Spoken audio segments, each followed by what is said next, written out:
Oi, aqui é a Fernanda Fratarola e nessa aula de hoje a gente vai falar sobre a sessão do Listening. Seja bem-vindo ao canal. Se você ainda não assistiu nenhum vídeo, é o primeiro vídeo que você está assistindo aqui, não deixe de se inscrever, ativar as notificações. Eu estou aqui de domingo a quinta com aulas e ainda posto outros vídeos ainda aí ao longo da semana. A gente já falou algumas vezes aí sobre o TOEFL OITP, tem um vídeo que você encontra na playlist do TOEFL OITP em que eu falo sobre a sessão de gramática, faço exercícios ao vivo. A gente está sempre falando também de questões de reading e sobre gramática. E hoje a gente vai, então, ter só uma visão geral da sessão do listening para a gente saber como essa sessão funciona. A sessão do listening é a primeira sessão que a gente faz no dia da prova e ela consiste em 50 questões e ela é dividida em 3 partes. É uma sessão 100% de múltipla escolha, né? A gente não precisa escrever nenhuma palavra, não tem exercício de completar lacuna, por exemplo, como tem no IELTS, né, onde a gente tem na seção do listening exercícios em que a gente precisa escrever nomes e números e etc. Nas provas do TOEFL, a gente tem as sessões de listening 100% de múltipla escolha. E no TOEFL OITP, essa sessão do listening ela é dividida em 3 partes que caracterizam 3 tipos de áudios diferentes, né? Então, na primeira parte, a gente tem os diálogos que, na verdade, vão ser responsáveis aí por mais de 50% das questões da sessão do listening. Então, a gente tem 30 questões que são questões bem rápidas, assim, né? Áudios bem rápidos, que a gente fala são diálogos, mas é bem assim mesmo. Eu falo uma frase, você fala uma frase, pergunta. Então, elas têm uma dinâmica muito rápida. Então, a gente tem coisas como, por exemplo, Do you think I should leave this chair against the wall or put it somewhere else? Over by the window, I'd say. What does the woman think the man should do? Então, a gente escuta o áudio onde a gente tem um homem e uma mulher, e aí a gente vai ter, como você vê aqui, um diálogo bem rápido, né? Cada um fala uma frase. E depois disso, você tem a pergunta, que aqui é What does the woman think the man should do?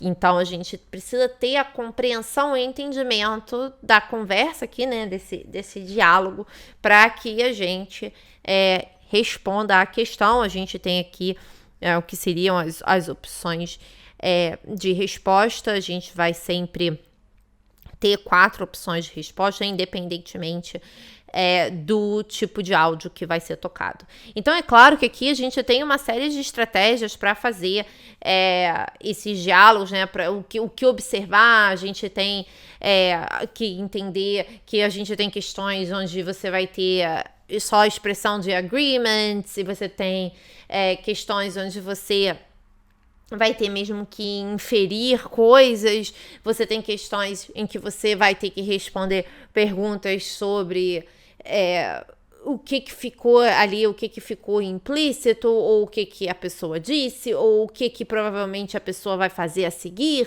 Então, você tem, assim, uma série de perguntas que é importante você estudar, e é por isso que é importante você se preparar, seja como for, né? Se preparar com um curso presencial, se preparar sozinho, estudando provas antigas, ou fazendo exercícios, ou fazer um curso online, mas é importante a gente se preparar para que a gente saiba os tipos de perguntas que costumam cair nessa parte do diálogo, porque, como eu falei, são áudios muito rápidos, né? E a gente, então, tem questões que, embora não apresentem um grau de dificuldade alto, se você sente dificuldade em entender a dinâmica do diálogo, que é muito rápida, você pode sentir dificuldade em responder esse tipo de questão.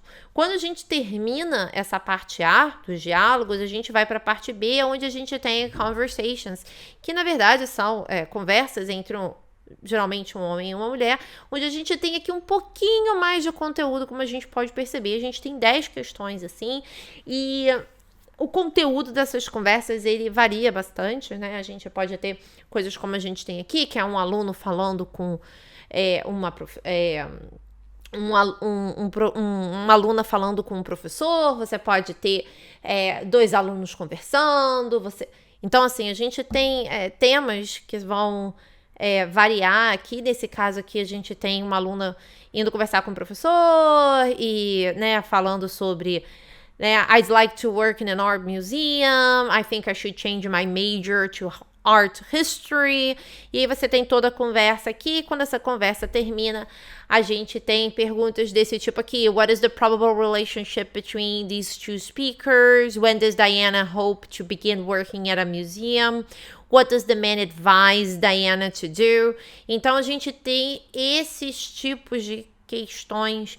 E também é bom a gente saber, né, os tipos de questões que podem aparecer nessa parte, porque enquanto a gente está ali ouvindo, a gente sabe o que é importante. E quando termina a parte B, a gente vai para a parte C, onde a gente tem as mini talks, que a gente também vai ter as questões. E na mini talks, na verdade, a gente tem uma pessoa só falando, né? E a gente vai ouvir uma pessoa só. Então, assim, o grau de dificuldade do áudio, ele vai aumentando. A gente começa com esses diálogos, que é uma frase, né? Então, a gente tem o homem fala uma frase, a mulher fala uma frase e acabou.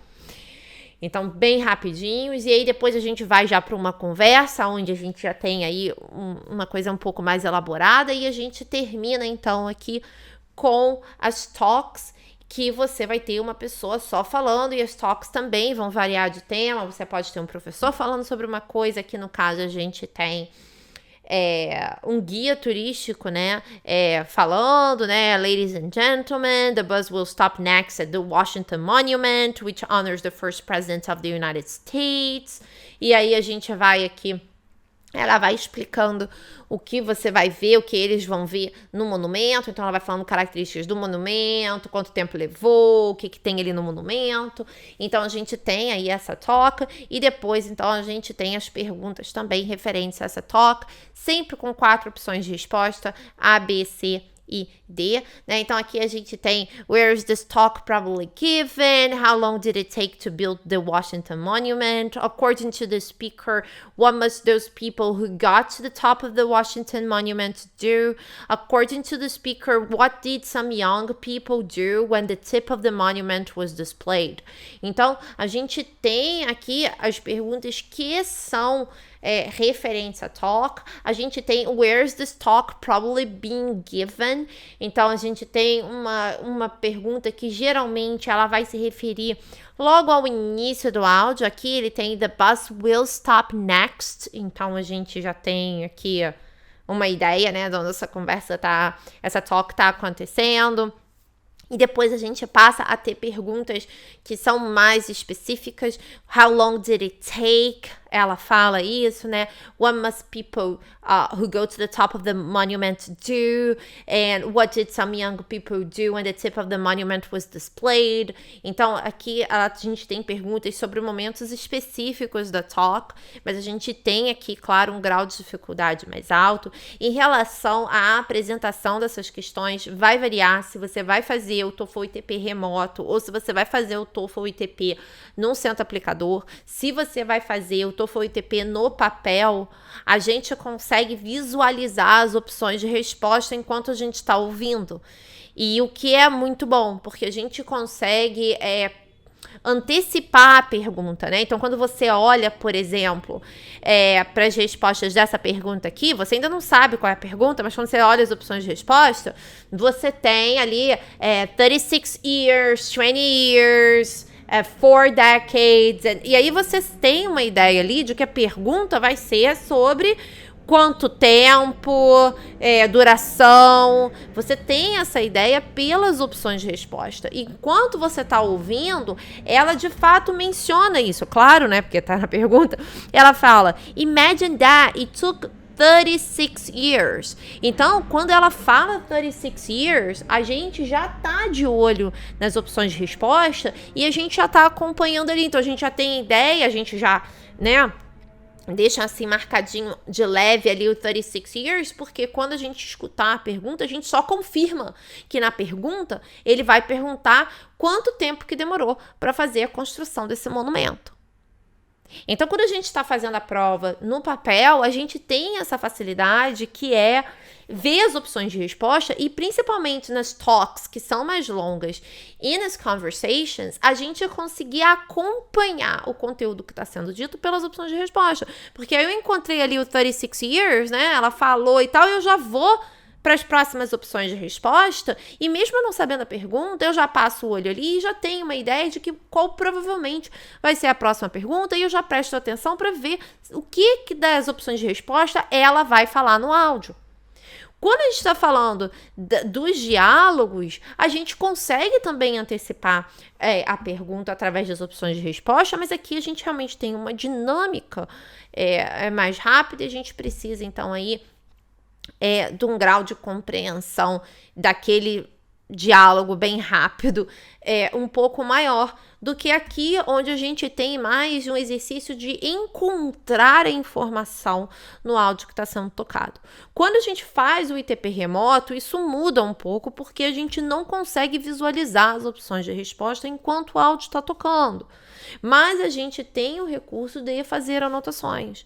Então, a gente pode fazer anotações, e aí, para a gente ter mais segurança nas nossas anotações, é importante a gente praticar e fazer exercícios para que a gente esteja mais familiarizado com os tipos de perguntas que caem nessa sessão. E aí, a gente já sabe mais ou menos os tipos de perguntas que costumam cair, e a gente tem mais uma noção do que é de fato relevante nas informações que são entregues, e, portanto, a gente deve anotar, tá? Então, é uma coisa que a gente tem que ter em mente, é a diferença do TOEFL ITP remoto e a diferença do TOEFL ITP feito no papel, né, num centro aplicador, que tem essa diferença na seção do listening. Fazer anotações não é uma coisa ruim, tá? Não tô falando aqui que existe um melhor ou outro pior. As duas formas de fazer são boas. Fazer as anotações é uma coisa boa também.